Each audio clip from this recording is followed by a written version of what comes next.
Ahoye momore amane, ahoye waranuyani. Singe mbai sarani bonbe, kula kuli povere. Ahoye momore aduwe, ahoye kenelo aman. Singe mbai toboni bonbe, singa. Bienvenue dans le podcast Shabbat Talks Cameroun. Shabbat Talks Cameroun est un podcast dans lequel nous recevrons les acteurs camerounais évoluant dans le domaine culturel. Nous vous présenterons une curation à popularité variable, regroupant créatifs, sportifs et entrepreneurs, l'objectif étant de créer un écrin hétéroclite inspirant où nous évoquerons les spécificités de leur activité, leurs rêves, sans oublier le rapport qu'ils nouent avec leur continent et pays d'origine. Le Shabbat Talks Cameroun est produit par Lida. Ahoye momore amane, ahoye waranuyani. Singe mbai sarani bonbe, kula kuli povere. Ahoye momore aduwe, ahoye kenelo aman. Singe mbai toboni bonbe, singa mwemlaga.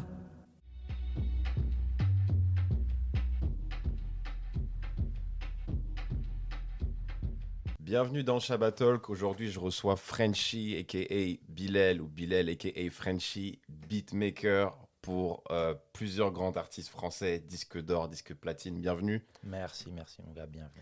Donc, on va évoquer ton enfance, on va évoquer ta rencontre avec la musique et tes ambitions aussi que tu nourris dans ce médium-là. Donc, je te laisse te présenter. Yes. Alors, Bilal, Frenchy's Beats, sur les plateformes de streaming et sur les réseaux, on va dire.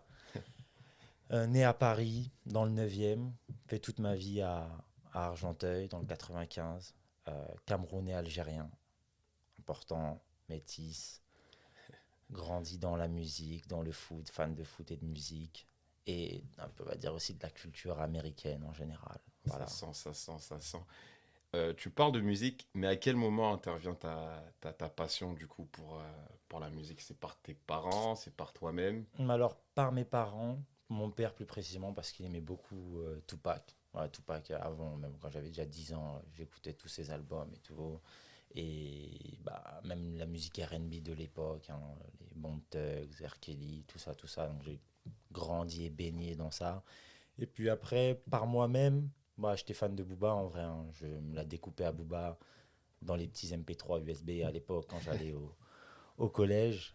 Et après, il y a comme lui, c'était quand même l'artiste le plus américain de la sphère française. Et que j'aimais beaucoup ce qu'il dégageait et tout en général. Après, moi, en allant fouiller, j'ai vu qu'en fait, il y avait encore plus américain que lui, donc les Américains. Et donc après, c'est là que je découvre un peu le rap d'Atlanta, la trappe d'Atlanta plus précisément. Avec qui comme artiste? 2 Chainz, Young Thug, Gucci Mane. Ouais, c'était toute cette sphère, toute cette époque, surtout de 2015, Richon Miquan, tout ça, ouais, c'était ce que j'aimais beaucoup. Ok, donc c'est ceux qui t'ont, disons, influencé dans ton style aussi, plus tard dans tes prods. À mort. De base, quand j'ai commencé, moi, je voulais pas faire un style à la Bilal, je voulais faire des styles américains. En vrai, pour moi, je copiais en fait les instrus américaines. C'était ça mon but, en fait, tout simplement juste pour kiffer, tu vois. Et puis voilà, en vrai, c'est eux. Et quel est le déclic en fait du jeune qui se retrouve dans sa chambre à Argenteuil à cette envie en fait de réaliser son rêve de faire des prods pour des artistes en label? En vrai, c'est en 2013, je crois que je faisais une fac d'informatique et ça me plaisait pas trop. Hein, tu connais, c'est le daron qui avait obligé à faire la fac. Donc bon, pour les darons, c'était que informatique ou médecine. Mais moi, c'était pas trop mon but. Hein. Et donc, comme ça me plaisait pas, comme j'écoutais beaucoup de musique tout le temps, et qu'à un moment, j'allais plus à la fac, et que j'avais soif de musique, donc je me suis dit, tiens, si je faisais de la musique, tu vois, moi-même. Et en vrai, c'est mon ex qui m'a donné l'idée. Ok. C'est elle qui m'a dit, mais pourquoi tu fais pas des instrus? Et après, j'ai dit, mais ouais, c'est vrai, c'est une bête idée. Et donc, c'est de ça que j'ai commencé les instrus, en 2014-15, quelque chose comme ça. Ouais. Tu te souviens de ta première instru? Ouais, en fait, c'est même pas, je faisais juste boum, tac. Et après, je me disais, oh là là, c'est une dinguerie, comment c'est d'art, c'est trop lourd. Et puis voilà. Ok. Et puis ça s'est, entre guillemets, professionnalisé au bout de quoi? 6 mois, un an, où tu t'es dit, il y a vraiment quelque chose à faire? En fait, j'ai même pas voulu me professionnaliser, comme j'ai dit depuis le début, je voulais juste faire ce que j'aimais, Ok. moi. Ça reste et même toujours actuellement. Et donc, comme j'aimais la musique des États-Unis, bah, je crois que c'est vers 2016, je Ok. me dis, ouais, j'aime bien faire ça. Et maintenant, je veux passer le step où il y a des artistes qui viennent sur mes instrus pour l'aboutissement final de la musique, tu vois. Et donc, bah, c'est de ça que je me dis, bah, tiens, je vais envoyer des instrus aux artistes aux États-Unis. Et c'est là, comme j'étais fan de Two Chainz, bah, je me disais, Two Chainz, c'est impossible, tu vois, parce que voilà, il est trop loin. Mais j'ai regardé avec qui il faisait des featuring Bien, bien, bien, bien, et bien. qui ben, en fait, ces featuring, avec qui il faisait des featuring pour descendre jusqu'en bas de l'échelle De pour la me frayer un pyramide. chemin. Exactement. C'est Et vrai. donc, ben, après, en fouillant sur les réseaux sociaux, en tapant les noms, je trouvais à l'époque, il y avait aussi les sites qui s'appelaient My Mixtapes, Ouais. Live Mixtapes, Spinrilla, tout ça, les sites de Des sites mixtapes. de hip-hop, de Voilà, mixtapes. exactement, où tous les artistes, tu pouvais trouver plein d'artistes. Et dès que j'écoutais un artiste qui était bon, bah, je lui envoyais des instrus. Via Instagram, Via via Twitter. Insta, j'envoyais des messages et après j'envoyais par mail à l'abordage, j'envoyais des tonnes et des tonnes tout le temps, tout le temps. Et après jusqu'à ce qu'il y en ait un jour qui me répondent, qui me disent Exact, je vais faire la transition parce qu'elle est toute faite. Mhm, Donc, il y a ce fameux voyage que tu fais aux États-Unis mhm. qui Donc se je fait fais suite à une réponse justement d'un de ces mails exactement, sur Instagram et avec un artiste américain. tout à fait, tout à Raconte-nous. fait. Il s'appelait PLM et il s'appelle toujours PLM. Ouais. Et ben, en fait, je lui avais envoyé des instrus peut-être pendant 6 mois jusqu'au jour où il m'envoie juste un refrain de ce qu'il a fait sur mon instru. Et là, je me dis, ouais, c'est magnifique, c'est parti. Et donc après, bah, je lui dis, ouais, j'aimerais bien venir à Atlanta, tu vois. Comme ça. Ouais, comme ça, j'aimerais bien venir à Atlanta. Moi, je me disais que j'allais payer un hôtel et tout, tu vois. Et il me dit, bah non, mais t'as qu'à venir chez moi j'ai un studio et tout. Incroyable. Mais je me dis, mais génial. Et donc, c'est en plus, à ce moment-là, c'était une période un peu plus compliquée parce que voilà, le daron, il voulait pas qu'on fasse de la De la musique. musique. Donc, Papa camerounais. Hein. papa camerounais, tu connais les tontons camerounais, les papas camerounais. Ah non, la musique, c'est pas trop ça. C'est bien à Ouais. écouter, mais pas à faire. Donc après, ben, le daron, il me met dehors. Donc je me retrouve un Wow. peu. Voilà, hein, je suis. Quel âge? J'ai 19. D'accord. 19 ans. Et donc, ben, je me retrouve dehors. Donc après, ben, je pars vivre chez ma grand-mère, Ok. En région parisienne? en région parisienne, à Goussainville, dans le 95. Et donc, comme ben, c'était à le moment là où le mec il me disait, ben, viens. Eh ben, donc, je me suis dit, ben, c'est parfait. Maintenant, je suis libre de J'ai tout plus rien à mouvement. perdre. J'ai plus rien à perdre, il n'y a rien qui me retient à Paris, donc j'ai travaillé, économisé mon argent et j'ai fly direct à Atlanta, hein, dans Wow. Atlanta, zone 4 exactement, dans l'ouest. Ouais, c'était dans la trappe pour de vrai. Là. Cet D'accord. artiste, je me souviens, il avait 15K sur Insta, donc c'était vraiment un artiste tout petit, hein, tout petit. Et puis voilà, il m'accueille chez lui et j'y vais pour le jour de mon anniversaire exactement. Ok. Voilà, Pour c'est tes 20 ans, du coup. pour mes 20 ans Quel exactement. cadeau. Je me dis, bon, ben voilà. Hein. Et donc, je lui avais dit que j'allais avoir 20 ans. Donc, il a su m'accueillir comme il se doit. Voilà, à l'américaine. Ah, façon Atlanta. On Exactement. voit de quoi tu parles. Exactement. Voilà. Du coup, tu arrives et tu loges chez lui pendant quoi? Une semaine, 2 semaines? Le premier voyage, c'était 3 semaines. 3 semaines, je 3 fais semaines. 3 semaines Où chez tu fais lui. quoi? Tu fais des prods pour son label, pour lui? Pour lui, en fait, il avait sa maison. Et ben, dans sa maison, il avait une pièce, c'était un studio. Et je dormais dans le studio en vrai. Hein. C'était ça, ma chambre, c'était le Wow. studio. Il y avait un canapé. C'est pour ça que c'était vraiment le hood, la trappe. Dans le studio, il y avait le canapé. Donc, c'était H24 ma vie dans le studio. Dans le plafond, il y avait des armes, de la Wow, drogue. un vrai trap house, comme Ça on veut dit. dire que, voilà, en même temps que tu fais de la musique, ben, il y avait des gens qui venaient acheter de la drogue. Voilà, je vivais mon truc et puis voilà, moi j'aimais bien, hein, franchement. Mais ça a l'air de te plaire, tout ce que tu me Mhm. racontes. Mhm. Ben, parce que c'est une expérience à vivre que je trouvais incroyable. Parce que de base, je la voyais dans les clips et bon, ça paraît surréaliste. Mais après, quand tu le vois et quand même Tu le vis.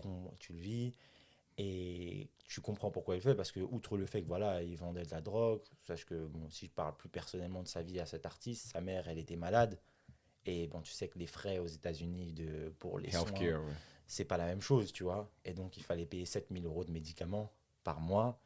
Eh ben, donc, lui, la seule chose qu'il avait à faire, parce que c'est pas aussi facile que nous, il n'y a pas autant d'aide, eh ben, il fallait qu'il vende de la drogue, hein, tu vois. Donc, voilà, hein, c'était la mentale. Donc, j'ai compris déjà que eux, c'est pas un jeu, tout ça. Tu vois, ils font pas ça par amusement ou pour montrer que ce sont des durs. Non, c'est une réelle survie. Et ça, j'ai respecté. Et c'est dans ça que je me suis identifié, tu vois. Dans Et le que je me hustle, sentais comme bien. ils disent. Tu vois, exactement, parce que je me disais, malgré tout, ces gens-là, ils font ça, voilà, hein. On n'accepte ou pas la méthode, hein. On peut juger, non, c'est pas bien, etc. Mais la démarche de vouloir s'en sortir et de vouloir aider les gens à tout prix, ça, c'est ce que j'ai respecté, tu vois. Et c'est pour ça que je me sentais bien et que je me disais que quoi qu'il arrive, bah, il peut rien m'arriver, tu vois, parce qu'en vrai, on est T'es en là. sécurité. Ouais, je suis en sécurité pour moi. On n'essaye pas de faire du mal aux gens, voilà, c'est la street et tout. Eux, c'est une autre manière de vivre. Tu Très vois, bien. c'est vrai que nous, à Paris, ça peut paraître un peu fou, mais eux, c'est vraiment, voilà, hein, C'est ça, leur lifestyle, c'est comme leur on dit. lifestyle, tu vois, c'est pas un jeu. Tu Du vois, c'est pas coup, du tout du un coup, jeu. tu fais plusieurs sons pour lui. Ouais, j'en fais fou. Nous deux, on va en faire peut-être 20. En fait, on allait en boîte. Après, dès qu'on sortait de boîte à 5 heures du matin, moi, je pensais que j'allais dormir. Il me disait, mais non, on va en studio. Donc après, on Ah. allait en studio. Il faisait 3 4 sons dans la même nuit. On dormait à 13 heures. Après, on se levait à 19 heures. Première activité 19 heures, c'était club de striptease. On allait manger du poulet là-bas. Et un peu, c'était la Magic vie City. à l'envers, tu vois. Magic City, ouais, il y en avait plein d'autres, hein. C'était la vie là-bas, hein. Et puis après, voilà, hein, c'est comme ça qu'on... Et après, tu te retrouves en Floride. Ouais, en Je pense que Floride. c'est le même voyage. Non, c'est un autre voyage. Je Donc tu reviens à reviens. Paris. Très bien. Chez Je ta grand-mère, du coup. chez ma grand-mère. Ok. Après, là, je me dis, bah, vas-y, je vais faire vraiment du son. J'ai envie d'apprendre ce que c'est le son. Donc là, je fais 1 an d'école d'ingénieur du son. Waouh. Que je paye de ma poche avec mon argent, hein, parce que je me suis toujours dit dans la vie, mon gars, si tu veux faire quelque chose, tu travailles et tu te le payes. Faut pas C'est demander aux gens. Ou en tout cas, n'attends pas des gens qu'ils t'aident. Tu vois ce que je veux dire? Sans dire que les gens sont méchants ou quoi. Mais c'est toujours bien d'être indépendant et de faire ce qu'on a à Absolument. faire soi-même. Mhm. Et ben, je paye cette école et je me rends compte que ben, le fait que j'avais fait de la musique et tout, ben, j'étais beaucoup trop en avance sur cette école, tu vois, sur ce qu'ils allaient m'apprendre. Et ben, donc j'arrête. Ouais, le fait d'avoir fait le terrain, Voilà, d'avoir fait le t'avais de terrain. l'avance sur la théorie. Exactement, parce que quand je me suis baladé dans les studios à Atlanta, ben, c'était par exemple le studio QC, donc c'était le studio Amigos. Ça veut Quality dire même en control. croisant dans les studios, j'ai croisé Liliachi, Ojimako et plein d'artistes. Et je voyais Des comment... artistes rap en place aujourd'hui. Exactement, comment ils enregistraient. Donc je voyais plein de choses et je posais toujours quelques petites questions pour moi, ma culture personnelle, tu vois. Et sans me dire que j'ai envie de les placer. Mais je me disais, non, juste pour toi. Pour tu le vois. savoir. Pour le savoir, tu vois. Et bah, de ça, j'avais déjà appris plein de choses, tu vois. Et pour dire à quel point j'étais fou, j'allais quand même à la bibliothèque à Beaubourg. J'ouvrais les livres d'ingénieur du son et je me disais, je dois apprendre, tu vois. C'était la mentale. C'est pas besoin d'aller à l'école. Tu ouvres ton cahier et tu lis, mon gars, tu vois. C'est ça en vrai de vrai, tu vois. Donc t'arrêtes ces études-là, du coup. J'arrête ces études. Et qu'est-ce qui se passe? Et là, après, bah, le daron me remet une deuxième fois dehors. Ah, donc t'étais revenu. Oui, Très j'étais bien. revenu. Mais il me remet une deuxième fois dehors. Et là, ben, là, celui-là, bon, il me met une deuxième fois dehors. Et là, je me dis, bon, ça veut dire que personnellement, je dois me rechercher. Moi, euh, spirituellement, intellectuellement, un peu tout, me recentrer un peu sur moi-même, savoir quelle est ma mentale maintenant pour... T'avais des réponses à aller chercher. Voilà, j'avais des réponses à aller chercher sur la vie, donc je m'intéresse de plus à la religion. Et donc de ça, ben, j'étudie, comme je suis un gars qui aime m'étudier, j'étudie. Donc moi, comme j'étais chrétien catholique, je puise là-dedans, j'étudie en profondeur. Alors, je me dis, voilà, il faut être indépendant dans la vie, donc j'ai foncé, j'ai appris. Et une fois que je me suis trouvé personnellement, spirituellement, ben là, plus rien, je me disais, plus rien ne peut m'arriver, c'est parti. Même Je si fais on me tout remet essayer. dehors. Même si on me remet dehors, tu vois. Et ben, j'ai été là, donc en Floride, pendant 3 mois. Donc, tu réenvoies tes mails. Je réenvoie mes mails. On reprend le même process, tu vois. Ok. Le même process, mais avec la Floride. Je tombe sur des artistes, un artiste gang en Floride, nord de Floride, Pompano Beach exactement, donc la ville de Kodak Black. Ok. Vers Fort Lauderdale. Fort Lauderdale, Ok. exactement, au nord de Miami. Et là, bah, je refais le même process, hein. J'arrive, mon gars, hein, tu connais. J'arrive, Logé. logé, nourri, blanchi, tout. Franchement, j'ai juste payé mon billet d'avion. Et puis, bah, je découvre. C'est incroyable ça quand même. Je me dis, mon gars, tu vas découvrir, t'as rien à perdre. Parce que le récit souvent des gens qui vont vivre the American Dream, Mhm. comme on dit, c'est je suis allé aux États-Unis, j'avais $200 dans les poches. Bah, pour te dire, regarde, je vais te dire. Euh, j'ai été pour 3 mois, j'avais 1000 $.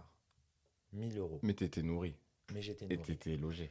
J'étais logé. Et Mais sauf qu'au bout de 2 semaines, parce que bon, la vie, ça coûte cher, on sortait beaucoup, tu vois, ça veut dire que tu dépenses. Au bout de 2 semaines, je me retrouve avec $40 sur mon compte en banque. Et mon billet de retour n'est que dans 2 mois et demi. Waouh. Ah, donc là, mon gars, là, je me suis dit, bon, là, c'est Dieu qui bénit, mon gars. On y va seulement, tu vois. Et puis, bah, Du coup, tu fais 3 mois là-bas, c'est ça? du coup, je fais 3 mois. Et ben donc, en vrai, et après, j'ai commencé à vendre mes instrus. En fait, là-bas, par des gens qui m'ont. Parce que l'artiste avec qui j'étais, il parlait beaucoup de moi. Donc, quand on arrivait, des fois, je voyais des gens, ils me disaient, ouais, vas-y, je t'achète des instrus, $500. Donc, tout de suite, ça faisait Toi, remonter c'était tes les premières caisses. ventes? C'était mes premières ventes. Ça fait quoi? Ah, ben, j'étais trop content. Ça fait quoi de se dire que quelqu'un achète un bout de ta création que tu as fait peut-être dans Bah, ta chambre à en fait, Argenteuil ou à Goussainville? déjà, je me disais déjà des Américains. Et le premier qui m'a acheté vraiment, c'était un joueur de football américain, exactement, des Philadelphia Eagles, Ok. Terry Sheringham, si je me souviens bien, locaux. Ah, Et donc, il me donne $1000 en liquide. Donc, crois-moi ça que. fait quoi? Ah, mon gars, c'est fou, en billets de 20, moi, je comptais l'argent comme ça. Tous les soirs, j'avais mis l'argent sous mon oreiller, exactement. Tu vois, et je le comptais, je me disais, ouais, énervé et tout, c'est génial, tu vois. Et donc, ça, heureusement, ça m'avait permis de donc, faire remonter les caisses parce qu'il me restait plus que $40, tu vois. Ouais. Et bah, donc, c'était ça, hein. Je me disais, énervé, en vrai de vrai, tu vois, énervé. En off, tu m'as dit que c'était un life-changing, Ouais, une expérience life-changing. ouais, En vraiment. quoi, en fait, ça a été aussi impactant dans ta vie d'homme et dans ta vie d'artiste aussi, ce voyage-là en Floride? Je me disais déjà pour une première fois à Atlanta, mais je m'en ai peut-être pas rendu compte, c'est que maintenant, quand j'ai grandi, je m'en suis rendu compte, c'est que voir des gens dans la vie, bah, ils essayent de tout faire pour s'en sortir, parce qu'ils ont rien. Tu vois, c'est à la Floride, quand on était dans le nord de la Floride, Miami, bon, on voit beaucoup Miami, les beaux buildings, South Beach, Les etc., palmiers. les palmiers, mais quand tu rentres en profondeur, mon gars, c'est la pauvreté, vraiment. C'est vraiment la pauvreté, et je dirais une pauvreté autant qu'en Afrique. Oh, Vraiment, vraiment. ok. Ça veut dire que je voyais. Ben, c'est que là, déjà, comme j'avais été au Cameroun en 2011, 12, bah, j'avais vu ce que c'était déjà la pauvreté. Et quand j'ai été aux États-Unis dans le fin fond, bah, j'ai vu qu'il y avait aussi des gens qui étaient aussi pauvres et qu'on se ressemblait énormément, en vrai de Mhm. vrai, tu vois, et qu'il n'y avait pas de différence. Ça veut dire que je voyais que ces gens, ils étaient bien pauvres, tu les vois leur manière de vivre, etc. Faire la nourriture dehors, Leur la manière de vendre survivre. dehors, exactement, vendre la nourriture dehors, etc. C'était pareil, tu vois. Voir les enfants qui jouent bah, voilà, dans la rue, comme ça, tu vois, c'est le foot, pareil, c'est le basket, etc. Bah, c'est la même chose, sauf que c'est des sports différents et une C'est se manière de... transplanter avec la culture locale, Voilà, du coup. exactement, mais sinon, c'est une réelle souffrance qu'il y a. Et moi, en étant au cœur de cette souffrance, bah, je me suis dit, ah ouais, mon gars, il y a des gens, ils souffrent vraiment et regarde comment ils charbonnent pour s'en sortir. Ça veut dire que toi, maintenant, tu n'as plus le droit de faire le feignant. C'est plus possible, c'est plus possible. Très Donc, bien. ce qui fait que je me dis, ah ben là, tu vas tout faire pour t'en sortir. Et regarde ces gens-là, ils ont rien et ils ont quand même l'espoir de s'en sortir. Et il y en a certains qui arrivent. Ça veut dire, toi, à juste titre, tu peux y arriver, tu vois. Très En bien. vrai de vrai, c'était ça. Et donc, quand je suis. Mais après, j'ai appliqué ça dans ma vie, dans tout. Je me suis dit, mais en fait, rien n'est impossible. Clairement, Ça. j'étais en mode. Et là, je le suis toujours. Si j'ai envie de faire quelque chose, je me dis, je vais réfléchir et je vais trouver la solution pour le faire. Point. Et c'est tout. Et il n'y a pas d'autre solution. J'ai pas encore trouvé la solution, mais je me dis, tu es assez intelligent, tu réfléchis, tu cherches et tu vas trouver. Pas besoin de. Très beau Voilà, mindset au j'ai passage. pas, j'ai pas fait d'études, hein, j'ai juste un bac scientifique, voilà, je sais faire des calculs de maths, mais après, voilà, j'ai pas poussé plus que ça, tu vois, c'est juste une ouverture d'esprit que j'essaie d'avoir et cette soif d'apprendre. Et quand tu as la soif d'apprendre, la détermination, bah, on est tous des humains, on a tous deux mains, deux pieds, une tête. Ah bah, avec les moyens du bord, tu commences tout doucement. J'avais pas d'argent pour aller aux États-Unis. J'ai travaillé dans un boulot, j'ai économisé Tu as l'argent. cherché aussi à trouver l'artiste. Voilà, après j'ai cherché, j'ai trouvé, ça m'a pas coûté très cher. Un billet d'avion à 700 euros, plus voilà, 2000 € d'économie que j'ai fait en un an. Voilà, donc après, tu fonces, hein. Et puis, de toute façon, je me dis, il peut rien t'arriver de pire que la situation dans laquelle tu vas. Si déjà tu vas dans une situation où tu sais que c'est pas bon, c'est que t'es fou, tu vois. Mais moi, c'était pas ça. Je me disais, ben, je suis à Paris, je suis dehors, on m'a mis dehors. Ah bah, Autant vivre mon rêve. autant vivre le rêve. Tu vois ce que je veux dire? J'ai rien, il n'y a aucune attache ici, tu vois. C'est ça. Même limite, c'était, comme je disais, là-bas, c'était la drogue, les armes et tout. Si je meurs là-bas, j'étais en mode, mais j'ai fait ce que j'ai à faire, tu vois ce que je veux dire? Et j'en suis fier, tu vois, et j'aurais aucun regret. Et même là, encore aujourd'hui, je me dis, même si tout s'arrête ou que, voilà, bah, je suis content T'as de ce que réalisé j'ai ton déjà rêve. accompli, clairement, clairement. Du J'ai un coup- tatouage ready to die, tu vois, en vrai, c'est ça. Vraiment? C'est parce que je me dis, c'est exactement ma mentale, j'ai rien à perdre, tu vois. Ok. Et on y va, on y va. Ouais, j'apprécie vraiment le mental. Ah, il faut Du coup, 3 mois exceptionnels là-bas pour toi. exceptionnel, Et exceptionnel. tu reviens sur Paris. Je reviens sur Paris et comme je connaissais le DJ de Booba, que j'avais rencontré dans un showcase de Booba, c'était mon ex encore qui m'avait dit tiens Booba il fait un showcase, pourquoi tu n'irais pas donner une clé? Donc, Dédicace à cet mon ex. gars, c'est une vraie de vraie celle-là, vraiment, elle est solide, c'est un vrai soldat. Et donc je vais et puis je donne une clé USB à son DJ et là il me renvoie un mail peut-être 2 mois après, ouais c'est pas mal ce que tu fais mais continue à bosser. Et donc je continue à bosser. Ouais, Puis après, là, je vais faire mes classes aux États-Unis, un peu, on va dire.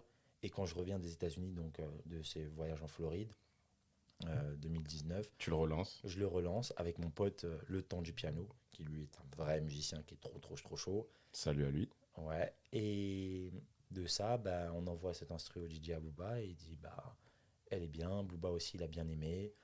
Et ben donc, il me dit, ouais, est-ce que vous voulez qu'on bosse ensemble? Et puis, bah ouais, on bosse ensemble. Je me disais, bah, il a des plugs en France. Puis voilà, hein, c'est une manière. Puis c'est ton modèle. Si on revient à ce que tu as dit en début Exactement, d'interview, c'est exactement. ton, Là, tu signes avec c'est ton, Booba, ton là, français américain. Voilà, s'il y avait un artiste au début que je voulais placer en France, c'était lui. D'accord. Du Pas coup, là, tu t'engages dans la structure de DJ Medimed, c'est C'est ça? ça, exactement. En Je quelle m'engage année? avec lui. 2000... Fin 2019. D'accord, donc Fin tu 2019. as 25-26 ans. Et c'est ça, 25 ans, exactement. Et là, pour toi, c'est un accomplissement, c'est le début de quelque chose qui va se créer ou je me tu te dis, dis, ouf, je me dis, qu'est-ce que c'est tu bien, te dis? c'est bien, on y va. On y Ok, va, on y va, on y va. donc c'est un step. Ouais, c'est un step. Je me disais pas que c'était. Moi, comme je l'ai dit, j'avais déjà accompli ce que j'avais à accomplir aux États-Unis. Je me dis, la musique, je le faisais pas pour l'argent. Moi, c'était juste pour faire de la musique avec des gens, des States, des artistes que j'aimais bien et faire une musique que j'aime bien. Donc, à partir de ce moment-là, je l'avais fait. Voilà. Tu avais réalisé Pour moi, ton c'était rêve, que en du fait. bonus maintenant, ce qui arrivait. Exact. Et tout ce qui arrive encore aujourd'hui, ce n'est que du bonus pour moi. Très bien. Du coup, avec DJ Medimed, donc Mhm. tu es dans sa structure Ouais.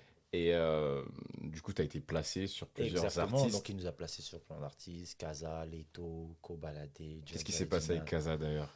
Kaza, c'est. Apparemment, il y a une certification.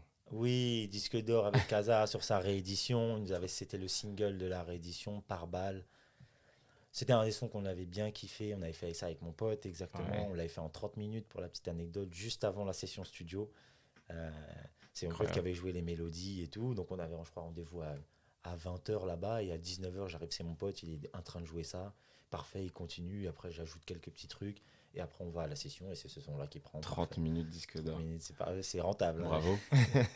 Mais c'est des années de travail avant d'abord. C'est ça, dur labeur. Le Kobalade aussi. Co-baladé aussi, là c'est par DJ Medimed qui avait envoyé, qui connaissait le plug et qui avait envoyé des instrus et c'est celle-là qui est passée. Et puis il a Disque enregistré. d'or. Disque d'or aussi. Donc tu hein, prends grâce à l'habitude, tu Dieu. prends goût. Ouais, je prends goût, on va dire. Hein, Et il y grâce a à un Dieu, disque ouais. de platine aussi. Et ben c'est Jaja Edina qui est sorti là en début d'année. L'outro, donc le son aussi éponyme de l'album, Spleen. Et puis voilà, hein, c'est des trucs qui tombent du ciel hein, pour moi en vrai de vrai. On en parlait un peu en off de tes réactions à toutes Mhm. ces distinctions. Ouais. Et ta réaction m'a surpris. Donc j'aimerais vraiment réévoquer ça. Qu'est-ce que ça te fait d'avoir ces distinctions aussitôt dans ta carrière? Parce que tu as signé quoi il y a 2 ans. Ouais. Et là, tu as 2 disques d'or et un disque de platine. Mhm. Bah, en vrai, comme je le dirais vulgairement quand je suis avec mon pote, vas-y, je m'en fous. Tu vois, en vrai de vrai. En vrai de vrai, je m'en fous parce que bon, ça c'est la musique, c'est le monde des réseaux sociaux et tout. Mais moi, je suis Bilal de base, tu vois. Et Bilal, c'est juste un garçon, voilà, qui fait de la musique et qui kiffe sa Passionné. vie. Exactement, tu vois. Ça veut dire les certifs, c'est bien et tout. Mais moi, je fais pas de la musique pour qu'on me certifie. J'en ai rien à faire en soi. Tu vois, je le fais parce que j'aime ça et parce que j'ai envie d'être bon dans ça. Et ça s'arrête là. Et je pense que c'est ma mentale, c'est cette mentale qui me permet d'en avoir aujourd'hui. Parce qu'à Exactement. force de chercher juste une reconnaissance, moi je cherche pas la reconnaissance de qui que ce soit ni de quoi que ce soit. C'est vrai qu'on me dise que je suis fort ou que je suis pas fort, que j'ai des millions de disques d'or ou pas. En soi, ça change rien à ma vie. Le plus important pour moi, en vrai de vrai, c'est de me dire qu'aujourd'hui je gagne de l'argent et En ma faisant ce petite que sœur, tu aimes. exactement, ma petite sœur qui me demande quelque chose, bah, je peux lui offrir. ma mère qui a un problème d'argent, ben, je peux régler ce problème d'argent. Et c'est ça mon plus grand accomplissement pour moi. Tout en faisant ce que tu aimes. Tout en faisant ce que j'aime. Donc pour moi, en vrai, de vrai, qui a encore des disques d'or, non, la plus En tout grande cas, on t'en satisfaction- souhaite. Hein. Ah, merci, merci. Mais voilà, la plus grande satisfaction, c'est quand ma petite sœur ou mon petit frère ou ma mère, elle me dit merci parce que j'ai réussi à l'aider, tu vois. C'est ça en vrai de vrai. C'est louable, c'est très beau. Voilà, c'est important. Et par rapport à ta musique, quelles sont tes futures ambitions aujourd'hui? Disons que tu es sur une pente ascendante. Bah, mes ambitions, c'est. Et ton rêve, peut-être tu as une collaboration de rêve, Ouais, en vrai, que ce c'est que soit en voilà, France ou à justement, l'international. des collaborations. En vrai, moi, c'est toujours les States, hein. Si tout se passe bien, il y a un de mes premiers vrais rêves avec Kodak Black qui devrait arriver. Croise les doigts. Donc, si ça se passe bien, j'aurais déjà coché une croix en plus sur le rêve. Et puis après, un Rod Wave, un artiste que j'aime vraiment. Et après ça, ouais, hein, c'est ça en vrai, hein. Non, c'est ça. Et continue à travailler avec mon gars le temps du piano aussi. Parce que en vrai, l'alchimie qu'on a tous deux, ça vaut tout en vrai. Parce que je kiffe quand je suis avec lui. Donc en vrai de vrai, tant qu'on va faire nous deux de la bonne musique, je vais kiffer, hein. C'est ça, c'est ça. Bah, écoute, on te souhaite de réaliser tous Merci, tes rêves, merci. toutes tes On va ambitions. essayer de faire tout ça. Avant de te laisser, on va évoquer ton rapport aussi avec le Cameroun. Mhm. À Cameroun, t'es allé plusieurs fois au Cameroun? Ouais, j'ai été 2 fois au Cameroun, exactement. J'ai fait donc Douala, la cité des palmiers, exactement. C'est là où le grand-père il vit. Et après, c'est Ebolova aussi. Et un petit village aussi dans le sud qui s'appelait Abangok. Et bah, en vrai, ça aussi, c'est des voyages qui ont un peu changé ma vie parce que tu vois la pauvreté et tout, tu vois comment les gens y vivent, La joie de vivre aussi. la joie de vivre.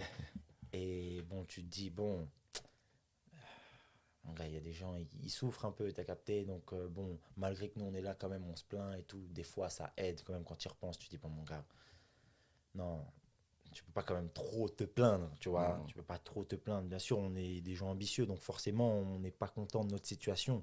Mais on est quand même conscient qu'il y a une certaine base, qu'on est content de l'avoir. Et ça, c'est des trucs que j'ai découvert en étant au village. Quand j'étais au village, des petites anecdotes. Le daron, il nous avait laissé là au village, donc ça veut dire il y avait pas grand chose, hein. Je me souviens, j'avais demandé au village, ouais, est-ce que je peux manger du poulet? Il m'avait dit du poulet, mais mon gars, si on n'est pas chez les riches, il n'y a pas de poulet. Si tu veux manger, tu vas dans la forêt et tu coupes quelque chose et tu grailles, tu vois. Mm. Et donc ça, c'est des trucs qui se posent. Ah ouais, mon gars, c'est le charbon ici, hein. Mhm. Donc tu es là, j'ai fait griller mon manioc et puis tu grailles. Alors que quand j'étais en France, on me proposait un manioc. Mon gars, je disais jamais de la vie. Ça va pas ou quoi? Qu'est-ce que je vais manger un manioc? Mais tu comprends après, quand tu es sur place, ah, mon gars, le manioc, c'est Donc, bon, hein. Donc une leçon d'humilité Ah, avec leçon les voyages au d'humilité, Cameroun, c'est clairement. ça. Et après, en vrai, comme j'ai beaucoup grandi avec ma famille, plus du côté Cameroun, c'est la mentale camerounaise, en vrai, hein. Dis-nous. Bah, c'est un peu, on est capable de tout, tu vois. Rien n'est impossible aux Camerounais, en vrai de vrai. Tu vois, c'est un peu cette mentale que j'ai appris, parce que mon père, c'est un peu un mec arrogant, donc il peut, Confiant. voilà, confiant, et donc, bah, il se dit, je peux tout réussir, tu vois. Et c'est cette mentale que j'ai, en vrai. En tout cas, voilà. c'est ce qu'on retient dans ton parcours. Hein. Bah, Il si, n'y a rien qui te stoppe. Tu prends jamais un non comme réponse. tu fonces. Non, c'est un peu, ça n'existe pas, non. En tout cas, personnellement, moi, il n'y a pas de non. C'est juste la seule question que je me pose, c'est est-ce que j'ai envie ou pas?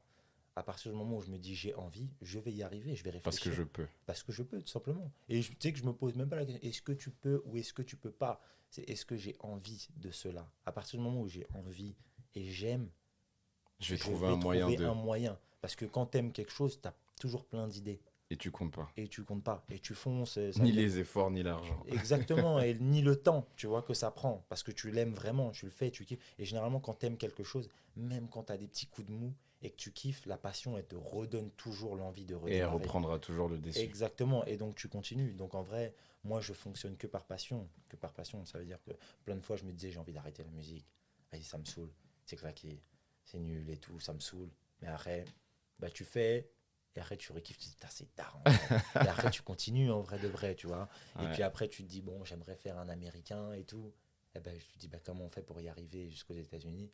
Et puis tu te poses et tu réfléchis et puis tu trouves la solution, tu vois, tu trouves le chemin.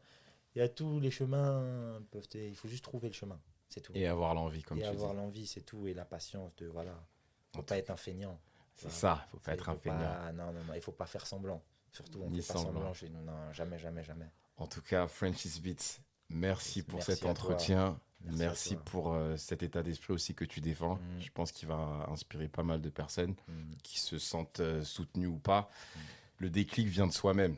Le déclic vient de soi-même. Et puis avec la passion, on peut faire de grandes choses. Et clairement, et puis de toute façon, il faut toujours avoir la foi, que ce soit en Dieu, comme on veut, ou en soi. Tu vois, Ou les dans deux. cas. Ou les deux. En tout cas, pour ma part, c'est les deux. Donc, ça aide. Voilà. Ça aide dans les moments difficiles. Parfait. En Voilà. tout cas, on te remercie encore une fois. Et on souhaite tout le meilleur du monde. Yes, du coup. merci beaucoup. À Merci bientôt. beaucoup. À bientôt. Ciao, ciao. Shabbat Talks Cameroun est produit par Lida.